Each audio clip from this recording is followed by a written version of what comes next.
Everywhere you look, it feels like 2025 has been one long roller coaster of fear and noise. AI taking jobs.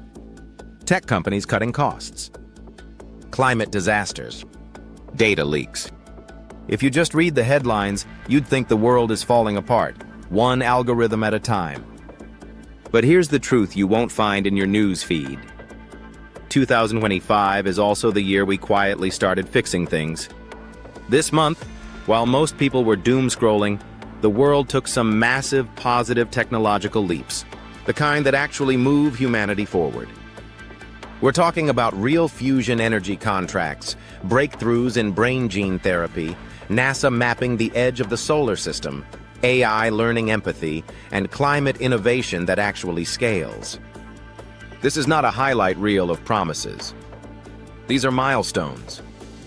And if you stick around, you'll see how each of them could shape the next decade of human progress, starting now.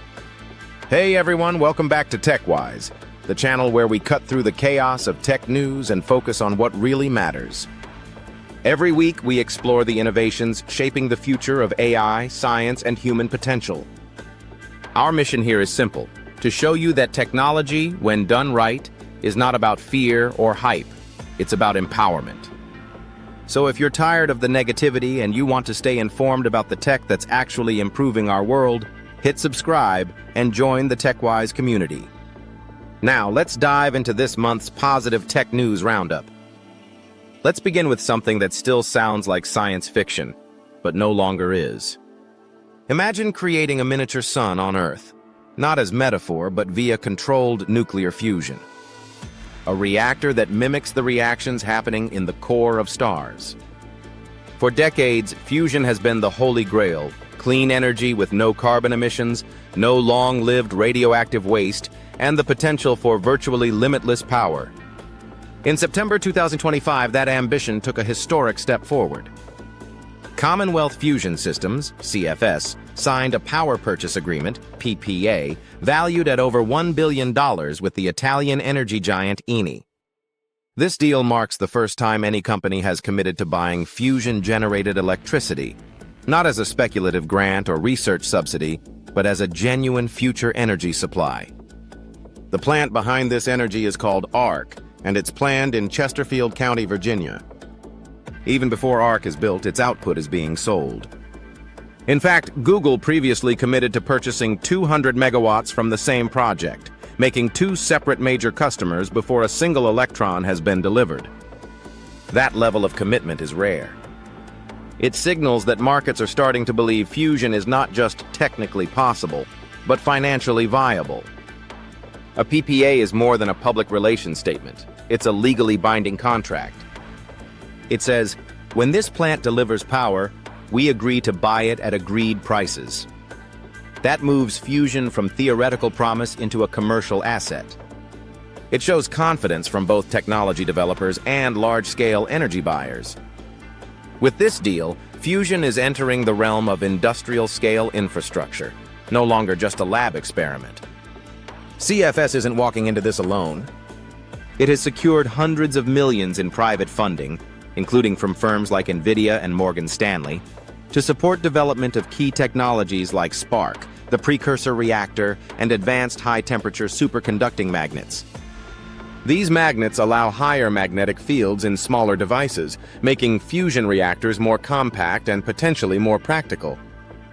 The ARC plant itself is projected to be a 400-megawatt facility, enough to power hundreds of thousands of homes. The expectation is that it will come online in the early 2030s. Of course, there are still massive challenges: maintaining plasma stability, handling neutron flux and materials degradation, achieving net energy gain, and scaling from prototypes to a robust commercial plant. But the PPA changes the dynamics. These challenges are now engineering and execution risks, not just scientific speculation. One poetic twist in this story: the same AI systems that demand vast amounts of energy from data centers are now helping design fusion reactors that could supply it. Machine learning models are being used to simulate plasma behavior, optimize magnetic configurations, predict instabilities, and accelerate design cycles.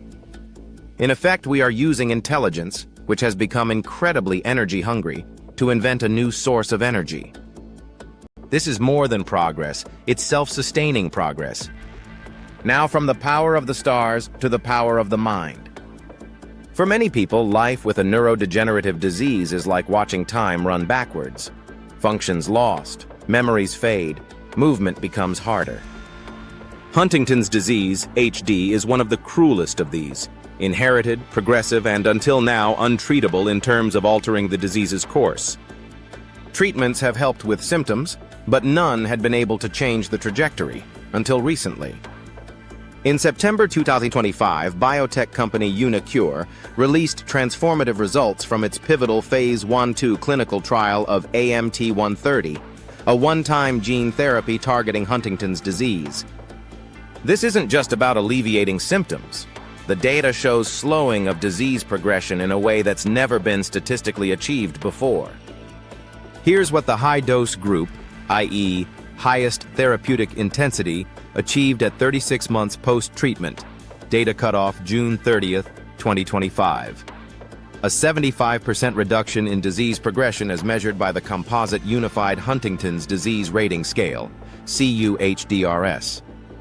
In concrete terms, patients treated with AMT-130 had a mean change from baseline of 0.38 versus 1.52 in a matched external control group, and a 60% slower decline in total functional capacity, TFC, a measure of how well patients can perform everyday tasks, another key endpoint. But notably, in addition to these primary and secondary endpoints, the trial reported favorable trends in several other measures of motor and cognitive function. Tests like the Symbol Digit Modalities Test, SDMT, the Stroop Word Reading Test, SWRT, and Total Motor Score, TMS, also saw improvement relative to what would normally be expected without this therapy. The biomarker data is especially telling. Normally, over 3 years, levels of neurofilament light chain, NFL, a protein released when neurons are damaged, would increase substantially. In the trial, however, treated patients' cerebrospinal fluid, CSF, NFL levels remained below baseline, suggesting that neuronal damage is being slowed or reduced. Safety-wise, AMT-130 was generally well tolerated. The most common adverse events were related to the delivery procedure, surgery into the brain regions most affected, but nothing unmanageable or unexpected in the follow-ups. These results mark several firsts. It is the first time a gene therapy has shown convincing, statistically significant disease-modifying effects in Huntington's disease over a long period, 3 years, in more than one clinical measure. The slowing of decline isn't just less bad, it's meaningfully preserved function. Using an external control group from Enroll-HD rather than only internal placebo controls adds robustness. That allowed comparison to natural history of disease progression in many untreated patients, helping validate how significantly the treated group diverged from expected decline. The biomarkers support the clinical outcomes. That NFL did not rise, and in some cases stayed below baseline, is especially compelling. It suggests the therapy is not only managing symptoms but also intervening in the pathological process of neuronal degeneration. Even with these promising results, there are steps to go before widespread deployment. Regulatory approval. uniQure plans to file a biologics license application, BLA, with the US FDA in early 2026. Their statistical analysis plan has been prospectively agreed with the FDA, with external controls accepted in large part, which could expedite the review. Larger, longer trials. While 29 patients were included, larger sample sizes and broader demographics will help confirm safety and efficacy across populations. Low-dose versus high-dose data will be informative in balancing benefit versus risk. Manufacturing, delivery, and access. Delivering gene therapy into the brain is complex and costly. Regulatory, logistical, and ethical frameworks will need to be set, especially in how to scale surgery, vector production, and long-term patient follow-up. Monitoring long-term effects, follow-up beyond 3 years will be critical. Duration of therapeutic effect, durability, whether side effects emerge over longer periods. All of these matter when considering if this therapy changes life expectancy or quality for HD patients in the long run. Though this is about Huntington's, the ripple effects are huge. It validates the potential of AAV vector-mediated gene delivery across the blood-brain barrier in human patients. That's been one of the greatest technical and biological challenges in neurobiology. This success makes similar strategies for Parkinson's disease, ALS, Alzheimer's more plausible. Only it shifts what is considered possible, from treatments that just ease symptoms to disease-modifying therapies that alter the course of degeneration. That changes expectations among patients, families, clinicians, and investors. For biotech investors, this is a signal moment. Funding is likely to increase for early-stage neurodegenerative disease treatments. Clinical endpoints and regulatory agencies may also adjust what they consider sufficient evidence for approval, especially when external natural history data is strong and safety profiles are acceptable. Behind all the metrics, there are lives. People who can now imagine retaining movement a little longer, preserving speech, cognitive function, or simple activities, things many had assumed would only worsen. Patient advocacy groups like the European Huntington's Disease Network have responded with cautious optimism, acknowledging that while these data are complex, they represent believable progress where previously there had been none. Families, caregivers, and patients now talk about hope for delay, not just preservation, having time back.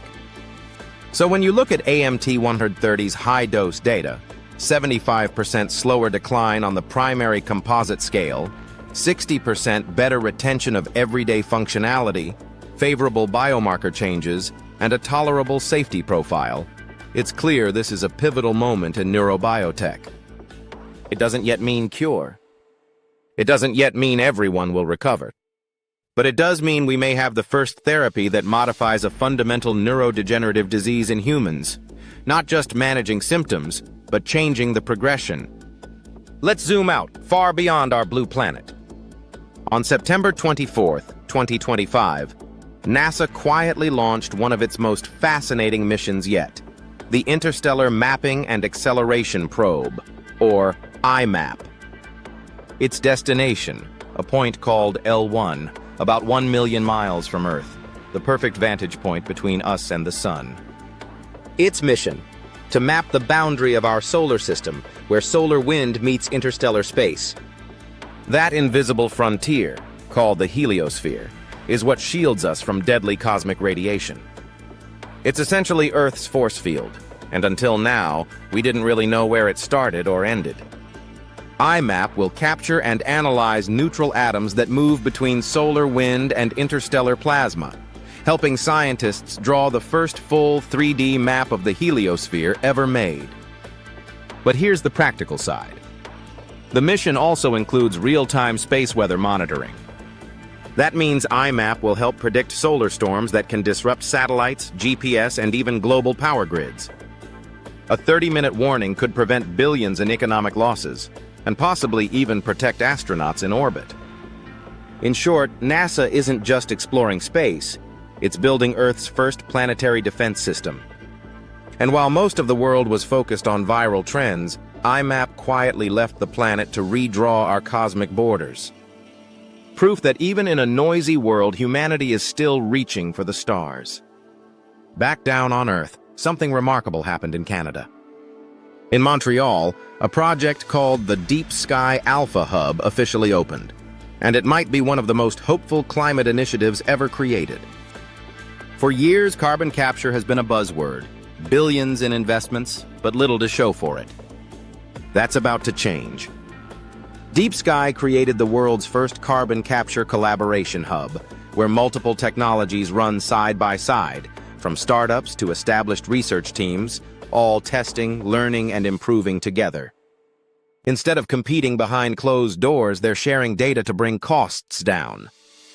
The goal: reduce carbon removal costs from $600 per ton to under $100, the threshold where it becomes commercially viable.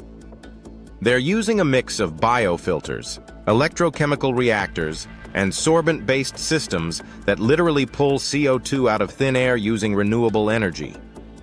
This model transforms carbon capture from a research project into an industrial ecosystem. And here's why that matters. The world needs to remove about 10 billion tons of CO2 per year by 2050 to stay within safe climate limits. Right now, we're removing less than 1%. If this collaborative approach works, deep sky could become the template for a trillion-dollar carbon removal industry, one that's as scalable as wind or solar were 20 years ago. Finally, climate tech that isn't just good on paper, but good for business too. Now let's shift gears from climate to consciousness. Because not all innovation is about machines replacing humans. Sometimes it's about machines understanding them. This month, Microsoft introduced something quietly groundbreaking, MAI Voice 1, an expressive AI voice model that focuses not just on what we say, but how we say it. Instead of generating robotic or neutral voices, MAI Voice 1 can express emotion, tone, and intent. It can sound calm, excited, sympathetic, or professional, adapting naturally to context. This could transform everything from accessibility tools for the visually impaired to AI therapy, customer service, and storytelling. For example, imagine an AI tutor that sounds encouraging when you get something wrong, or a mental health chatbot that can actually respond with empathy, not monotone scripts. It's a huge step toward making AI communication feel more human, without pretending to be human. Microsoft has released it under responsible use guidelines, prioritizing consent and safety. And that's crucial, because the future of AI-human interaction will depend not just on intelligence, but on emotional accuracy. We've built AI that can think. Now we're teaching it to care. When you look at all these breakthroughs together, energy, biotech, space, climate, and AI, a pattern starts to emerge. We're not just improving tools, we're redefining what progress means. For the first time in a long time, innovation isn't about the next gadget or app. It's about solving the hardest, oldest problems we've ever faced as a species, sustainably. Fusion energy promises a world free of fossil fuels. Gene therapy turns pain into hope. NASA's IMAP mission expands the borders of our cosmic awareness. Carbon capture aims to undo the damage of industrialization. And AI, finally, is learning empathy instead of exploitation. It's easy to get lost in daily headlines of chaos. But beneath that noise, there's a quiet hum of human ingenuity, and it's getting louder. And that's what TechWise is all about. We don't chase clickbait or tech panic. We bring you the breakthroughs that matter, the ones changing how we live, think, and connect. So if you believe technology can still make the world better, subscribe, leave a comment, and share this video with someone who's tired of bad news. Because progress doesn't always scream. Sometimes it whispers. And here on TechWise, we make sure you can hear it.